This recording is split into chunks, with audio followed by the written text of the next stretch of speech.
Hello everyone, thank you for joining me yet again today. I'm Brommer18 and this is our Borussia Dortmund career mode.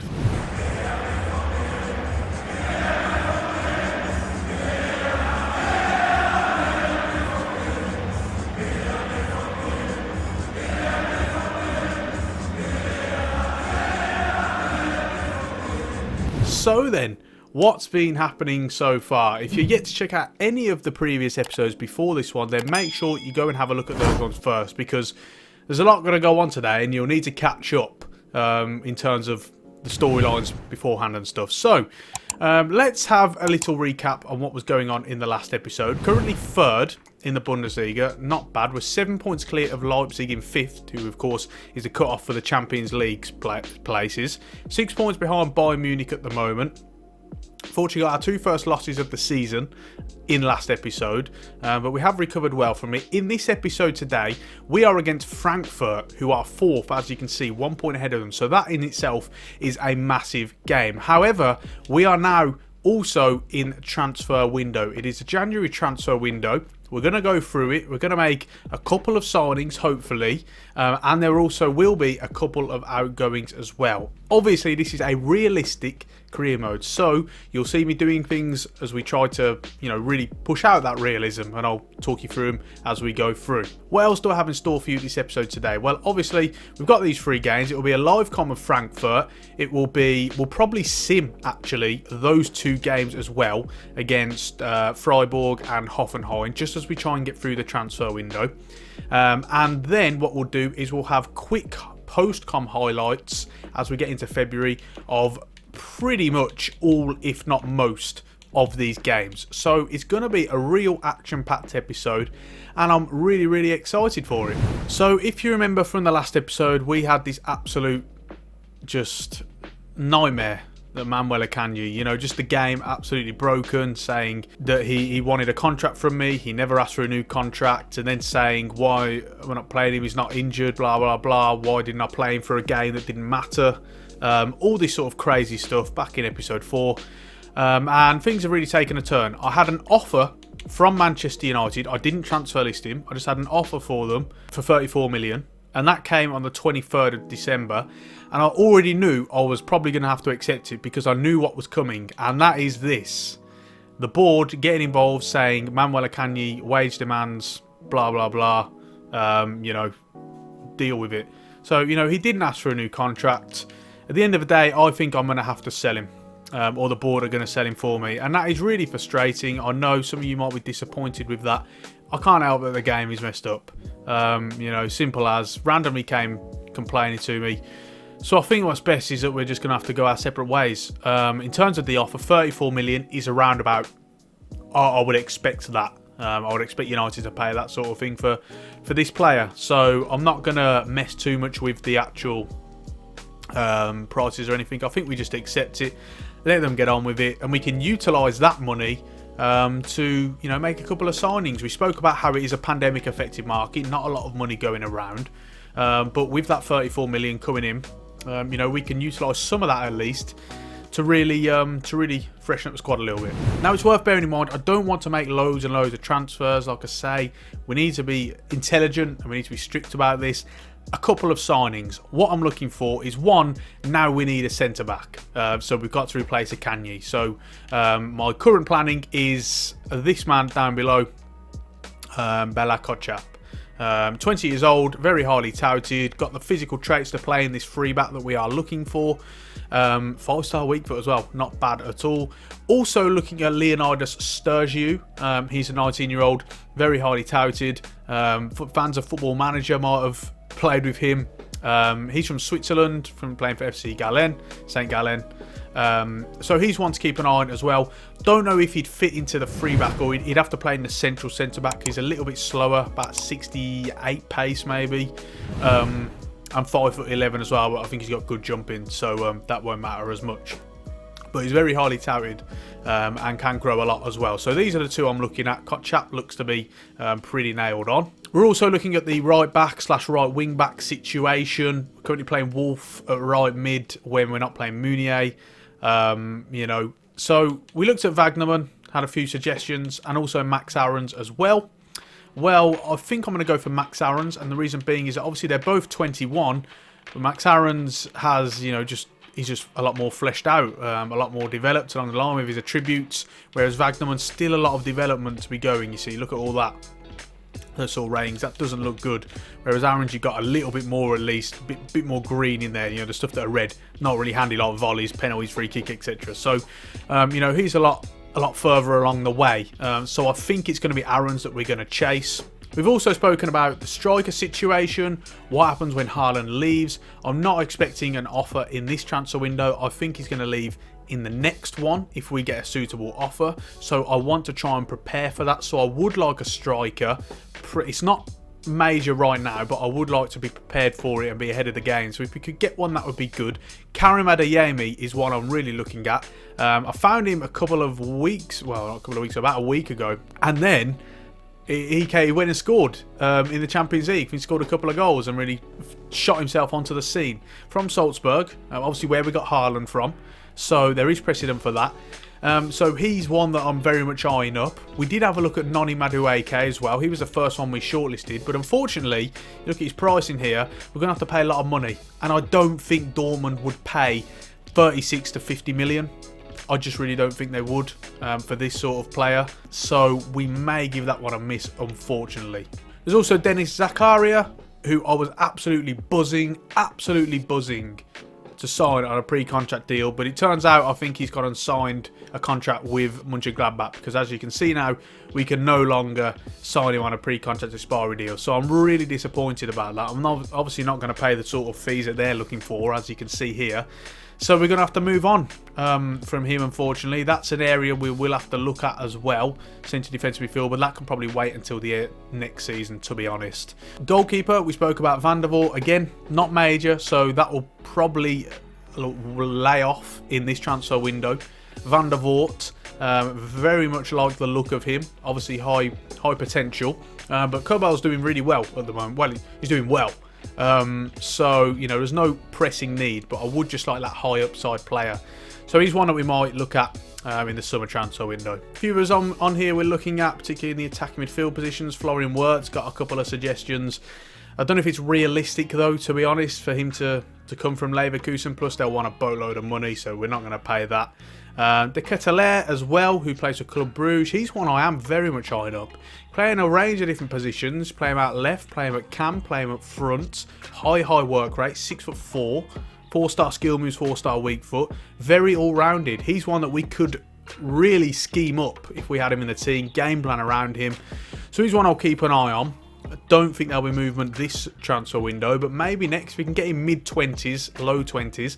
I think that would be okay. So he's one we might keep an eye on as well. So welcome back, guys. As you can see here, Manuel Akanji has now been sold. 34.4 million, 29 million given to us as part of the transfer budget. So obviously disappointed in the end. On this game, he's decent. He had the traits to fit into this three-back system that we've been utilising, and obviously that's disappointing. So what we're going to do is we're going to go out and we'll find his replacement. So welcome back, everyone. Then it's the day of the Frankfurt game. You remember this was the game we drew 4-4 at the opening game of the season. But before we do get into that, though, there's a little bit of news to tell you. Let me show you what we've done in terms of transfers. So 2 signings we have made. It is Max Aarons and Bella-Kotchap who have joined the club. First of all, with Max Aarons, it was an 18 million euro offer in the end. We've offered him a wage of 30 million. I thought 18 million was about fair because we're also looking at his contract situation. Bearing in mind it's Norwich we're dealing with as well, who let Jamal Lewis go for I think it was around about 11, 10 million, 12 million maybe. Buendia was a bit more in the 30s. Obviously he was their most highly touted player with Todd Cantwell. So I thought 80 million was about fair. We're giving him a release clause of 34.2 million and a weekly wage of 30,000 a year as well. It is a 5-year contract, even though it says 4 years for some reason. With Bella-Kotchap, it was 10.2 million. We just paid his release clause. I thought that was fair enough with Bochum. And then we've offered him a 22,000 euro per week contract, and again 5-year deal, and both on sporadic role, but we know that they'll get more game time than sporadic, that's for sure. So Very pleased, very pleased with that. We've pretty much spent the 29 million, or just a little bit lower than what we got for Akanji. So that's okay as well. Really happy with that business that we've done. Having a look at our finances, we've made about 200 million euros in profit this season. We've still got 67 million in the transfer budget, 700k in the wage budget. Obviously, I'm not going to spend that. You know, that's not what they'd have in real life available to them. So no problem. Can we eke out a little bit more is the question. Maybe to sign an Adeyemi, someone like that. That's one we're going to look into. But for now, I think we're in a very healthy financial position. So what about the game today then? Well, going to be a very tough one. Here are the lineups. As you can see, Max Aarons makes his debut for the team. He's on -2 at the moment, as of course he's playing at right mid. We are currently training in that, so that will take a little bit of time. So just a little bit of growing pains until then. Chan comes in as well, obviously for Manuel Akanji. We stick with Collins, Namdi Collins, over someone like Zagadou. So it's important to know that as well. We're putting a lot of faith in him. Been very impressed with how he's handled the season so far. Other than that, no, fairly tame. We're going through the 3-4-1-2 system. It is a bit of a risk considering their wingers, Kostic and Da Costa on the other side. You know, these guys, Guerrero, Aarons, lots of responsibility on them today. Also responsibility on Chan and Collins to deal with that as well. That was really where we got undone a little bit last time. So this time around, we have to step it up a little bit. We've got an opportunity. Kostic running into this space now. This is one area where we're really a little bit worried about Frankfurt. Comes out to Haaland. Oh, the touch. Not sure he meant that, but he's got away as well, and he's got some space to drive into here. Someone's running up with him. Who is that? It's Max Aarons, actually, and there's an opportunity. He'll square it to Marlon. Oh, it's in off the post.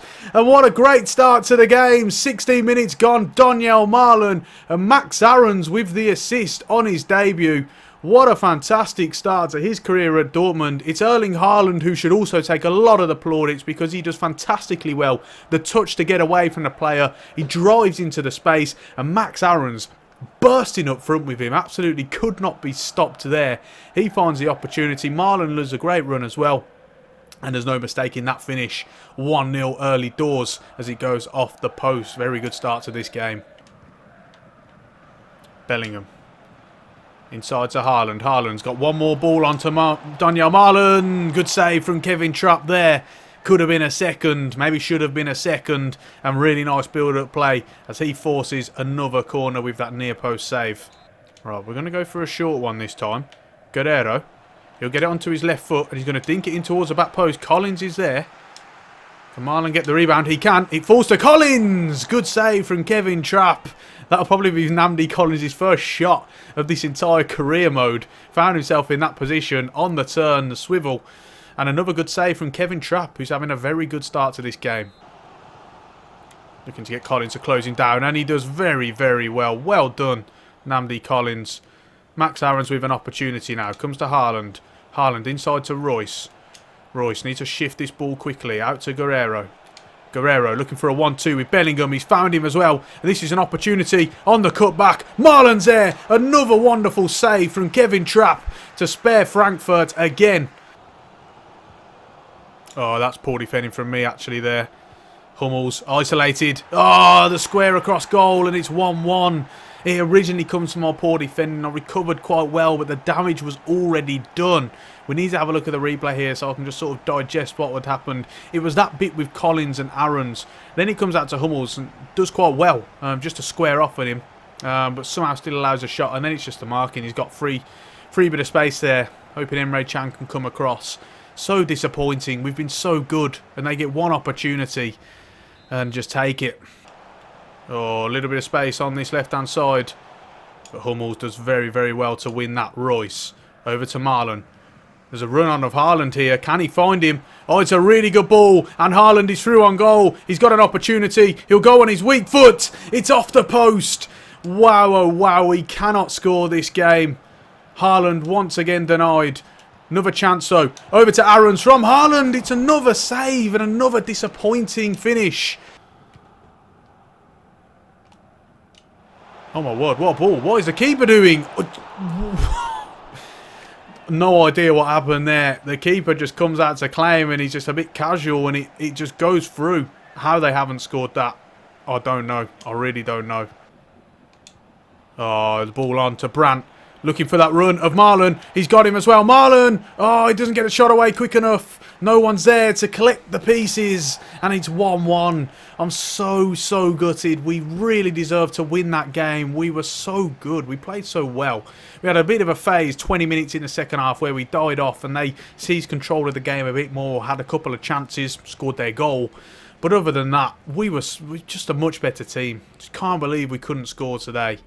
That's not usually been our problem this season. We haven't really had an issue with taking our chances, but this game so unlucky, and in the end, fortunately, it doesn't do a lot. A draw doesn't do anything for us, particularly against Frankfurt, but the performance, I can't be too disappointed other than that result. So what does that mean in terms of the season then, guys? Well, it doesn't do much for us really. 5 points clear of Leipzig now rather than 7, so they've caught us up to us a little bit. Worth bearing in mind though, Bayern Munich lost to Borussia Mönchengladbach, whereas Wolfsburg have won their last 2 games. They are now 5 points clear of Bayern Munich, although they do have a game in hand, do Munich. So that's really interesting as well to keep an eye on. You know, could we see the impossible happen? Who knows? But it's going to be really interesting. We've had an offer for Matthew Mori as well from Levante, of course, going back home to Spain. They've offered 8.3 million euros. I'm going to actually ask for a little bit less, just for realism purposes. So what we're going to ask for is about 6.5 million euros. I think that's round about a fair figure that they would probably offer for, you know, 21 years old, you know, homegrown, 75. I think that's around about fair. So we'll ask for 6.5 million euros. So we got this game against Freiburg today. As I said at the start of the episode, we are going to sim these 2 games in the transfer window just to try and help us get through the transfer window a little bit more. In terms of the lineup here, as you can see, Reina comes in for Royce, who had a little bit of a disappointing game on a bit of poor form, and Bella-Kotchap comes in for his debut as well. He replaces Emre Can, who also didn't have a great game. So let's see how we can do in this one. We will quick sim, and it is a 2-2 draw in the end. That is really poor. Very disappointed with that. Reina and Marlon, we actually went 2-1 behind as well and had to equalise in the same minute that we conceded. And again, yeah, that's really disappointing. Having a look at some of the ratings, wow, a lot of players played very poorly. That is extremely disappointing to see. So some more drop points, and it's not great at all as Frankfurt and Bayern Munich both win. So welcome back, guys. We have had a transfer offer, more realistic one this time. And it's from Bayern Munich, and it is for Zagadou, 32 million. Now, obviously, there's quite a thing of Bayern poaching Dortmund's players and stuff. We see it happen quite often. But, you know, this time, realistically, he would probably go. He would probably go, wouldn't he, if they came in. 32 million. Obviously 22 years old. You know, I think we have to look at maybe letting this one go. I weren't trying to look to sell him either. He's only just signed a new contract. But at the end of the day, if they offer that sort of money, I guess we have to really bite our tongue and accept it. So, unfortunately, guys, not great. I think we probably are gonna have to let him go for that 32 million. So very disappointed. But realistically, you know, that will be the way. So welcome back, guys. It's now the day of the Hoffenheim game. First things first, couple of notices to tell you. Mori has been sold in the end. For some reason, it went through with the 8.3 million offer. God knows why. And also Zagadou has been sold as well. You'll see we had a transfer offer for Royce, but it was from Juventus. They were offering Rodrigo Bentancur. It's not realistic, so I just sort of rejected that. Schultz as well, he got offered a contract. We renegotiated his deal, no extension, just to get rid of the release clause. So that has gone through as well. So then, we have to find a replacement for Zagadou. Leonardo Sturgeon is an option. So that's one we're going to keep in mind. Only 69 rated. A lot of developing to do with him. Still very raw. Also, we could have a look at the youth academy. So I haven't really showed you guys much yet. Let's have a look at what we do have in the youth academy. Unfortunately, no centre-backs. So actually, we can't really look in the youth academy. But it's worth giving you a look to see what we've got anyway. We've got a couple of players really starting to pave their way now. Emil Bergman. Currently 16 years old, 58 rated, 86 to 94 potential. We've also got Seth Bailey from the United States as well, 80 to 94. So there's a couple really starting to shine through. We'll keep an eye on them. Still very raw, aren't they? But yeah, that's really how the youth academy is currently looking. So what about this game against Hoffenheim today then? Well, they are 18th in the league. Worth bearing that one in mind. In terms of the actual squad and the team that we're going with today, very strong team again, not taking anything for easy. Bella-Kotchap and Aaron still in the team. Rainer in there as well, Chan, etc. Hopefully looking for a better result compared to that 1-1 draw against Freiburg last time out. So let's have a quick look at their team as well. 4-2-3-1. We're coming up against that a lot of times this season, I have noticed. Coming quite a popular formation again. So let's give this one a sim.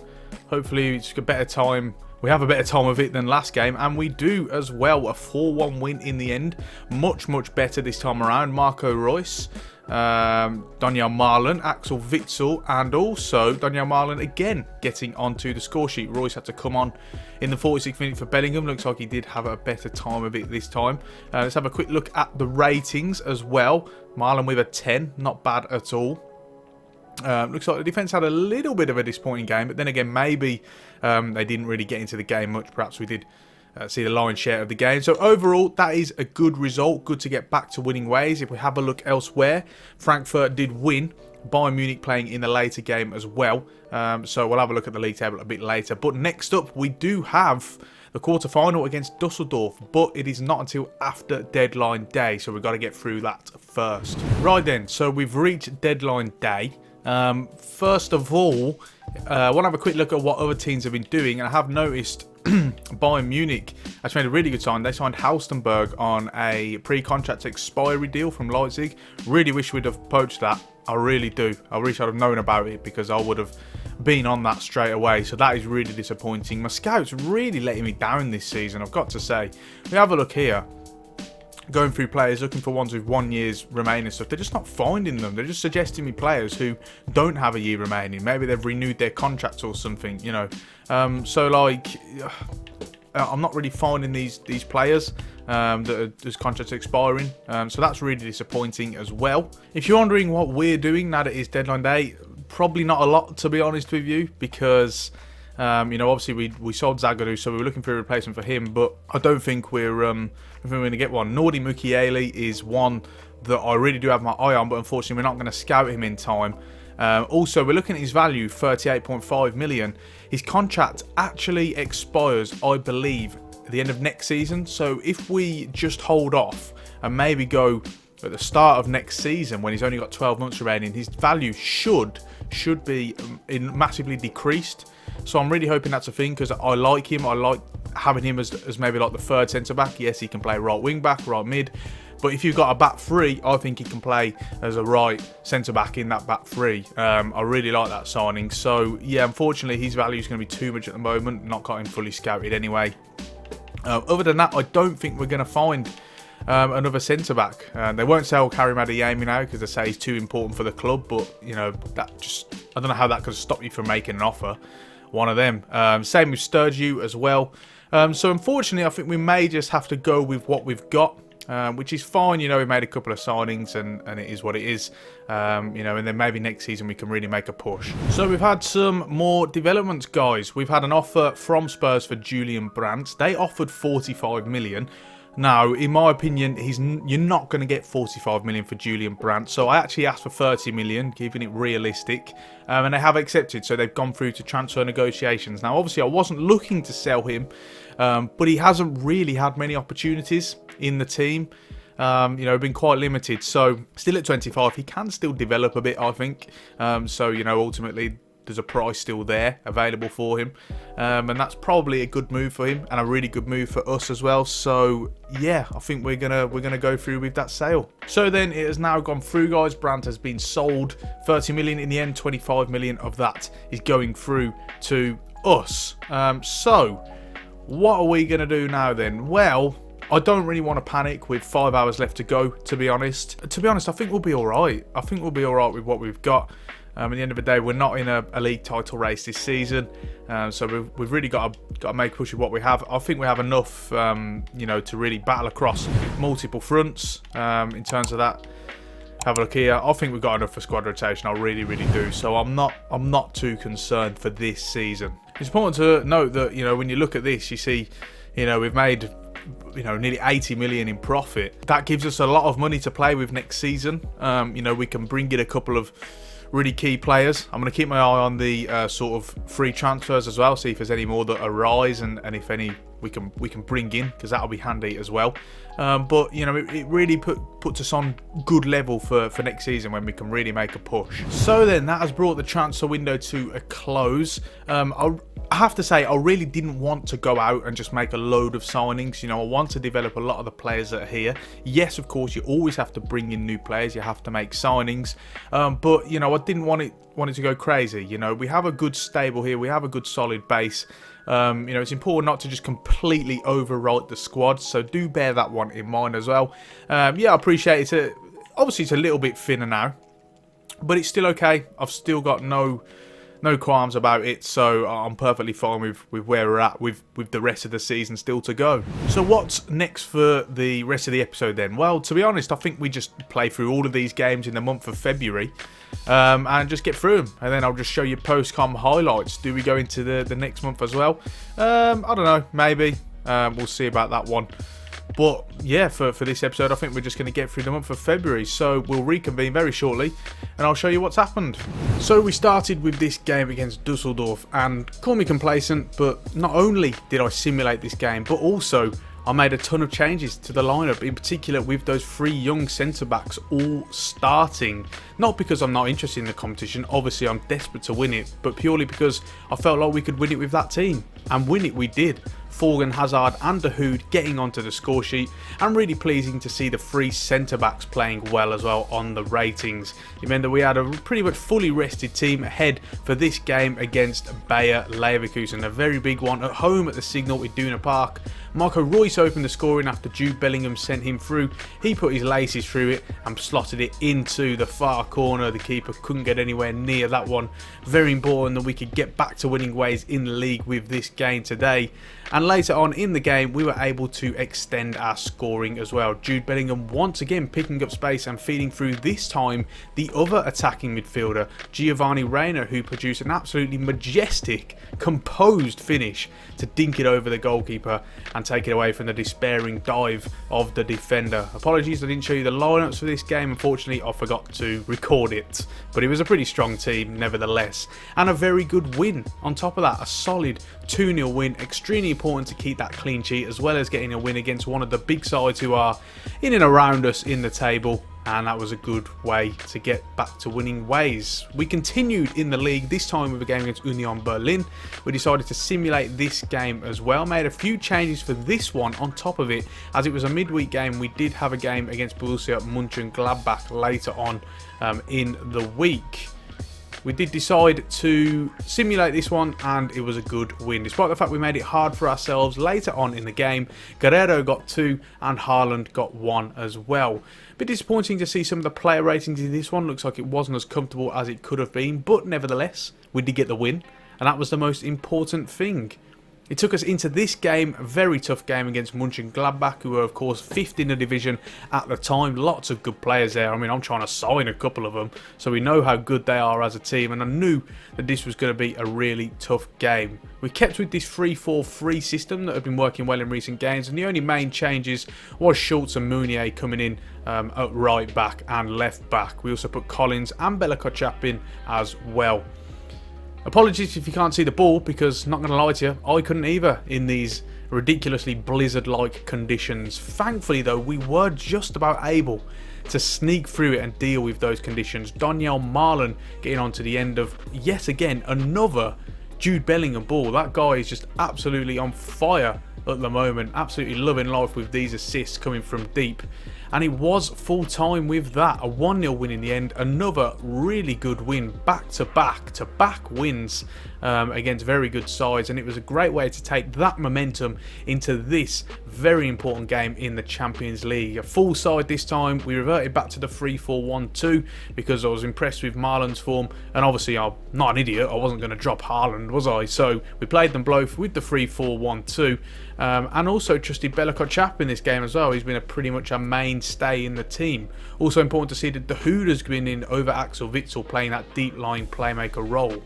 Another blizzard in the end, and another Jude Bellingham assist. That's 4 for the episode now, as he sent through Erling Haaland to get onto the score sheet. Just 5 minutes gone. However, the fact that we scored early on, I was thinking, great, this is going to be a nice, easy game. It really wasn't.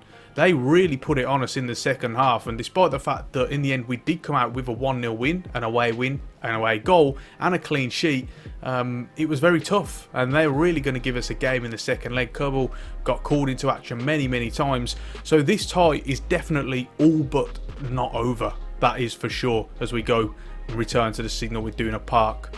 Finally, we have this game against FC Augsburg. Couple of changes yet again. Collins returning to the team and Reina coming in for Marco Reus, who has been a little bit inconsistent, I have to say. He's had some games, such as the one earlier where he did score against Leverkusen, and other games he just goes a little bit missing. We did decide to simulate this one in the end, and it was another comfortable win, 3-1 in the end. But most impressively though, Namdi Collins getting his first goal of the career mode. Despite the fact his rating doesn't seem to be going up very much, he's playing very well. So I'm really pleased with that. Always good to see the youth players doing well out of the academy. And that was a great way to round off this run of games. So then, coming into March, it means the league table looks much better, a whole lot healthier. Currently 10 points clear of Mönchengladbach, who are in 5th place, even 7 points clear of Eintracht Frankfurt in 4th, looking a whole lot better now. 7 points off Bayern at the moment. Can we try and claw that back? We'll try. I mean, I can't see it personally, but we will try. We've still got to play them as well, as we've still got to play Wolfsburg.